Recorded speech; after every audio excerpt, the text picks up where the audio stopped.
Well, I know I'm a little late to the party on this one, but today we're going to take a quick look at Judas and the Black Messiah, directed and co-written by Shaka King.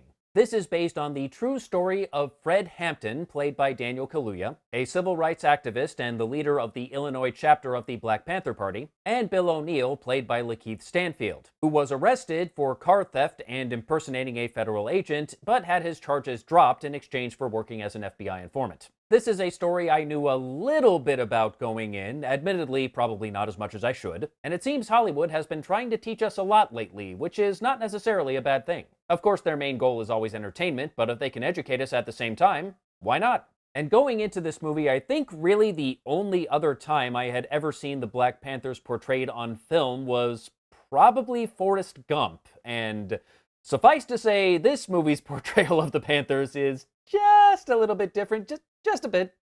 Just a bit. Forrest Gump certainly did not show the Panthers feeding poor children breakfast, which is a thing they actually did. Like most biopics, I'm guessing this movie is probably not 100% accurate. In fact, I actually know it's not. The real Bill O'Neill did an interview with PBS for the documentary series Eyes on the Prize many years after Hampton's death, and the movie makes it out to seem like he committed suicide right after that interview aired on television, but if you look up the dates, they don't match up. O'Neill died in January of 1990, most likely by suicide, and his episode of Eyes on the Prize didn't air until like a month after the fact, so yeah, that doesn't work. But it does at least seem to me that King was trying to stay true to the overall story and to who Fred Hampton was. There is a famous quote from Hampton that we see pretty early on in the movie: "We're not going to fight racism with racism, but we're going to fight it with solidarity. We're not going to fight capitalism with black capitalism, we're going to fight it with socialism." It's a quote that often pops up whenever people are talking about civil rights, but they tend to leave out the second half of it.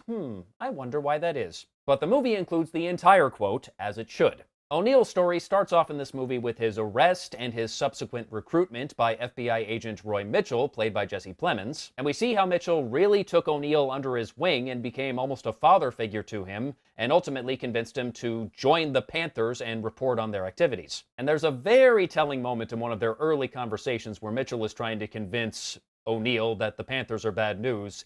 He says, "I am all for civil rights, but..."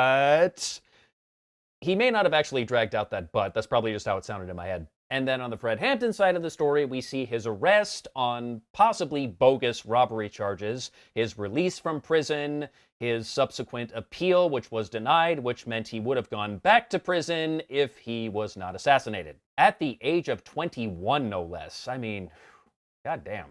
And it is amazing just how charismatic this guy was and how great a speaker he was. I mean, one of the first things he does in this movie is walks into a meeting with a bunch of rednecks, complete with a Confederate flag hanging on the wall, and he actually recruits them to his cause. I mean, wow.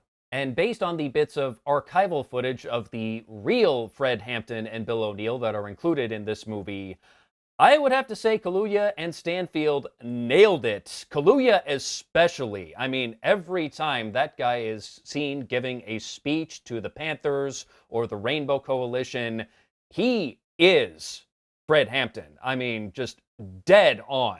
And again, you can see why people paid attention when this guy spoke. And Stanfield, I thought, really captured O'Neill's inner conflict. He starts out just doing a job for the FBI, thinking, hey, I'm serving my country, great. But as he starts to rise through the ranks of the Panthers and really starts to believe that what they're doing is actually good, you can see he is clearly having second thoughts. And he was really good in those little moments of nervousness where it looked like he might be close to getting found out or was worrying about what could happen if he was found out. And I should also take a moment to talk about Martin Sheen, who plays FBI Director J. Edgar Hoover, and oh, God, I hated that asshole, which was the idea. I mean, just, God, such a slimy bastard. There's a really well-done scene between Hoover and Roy Mitchell where it starts out very amiable. Hoover's like, so, how you been? How's the wife? How's the kids? How old's your daughter now? Wow,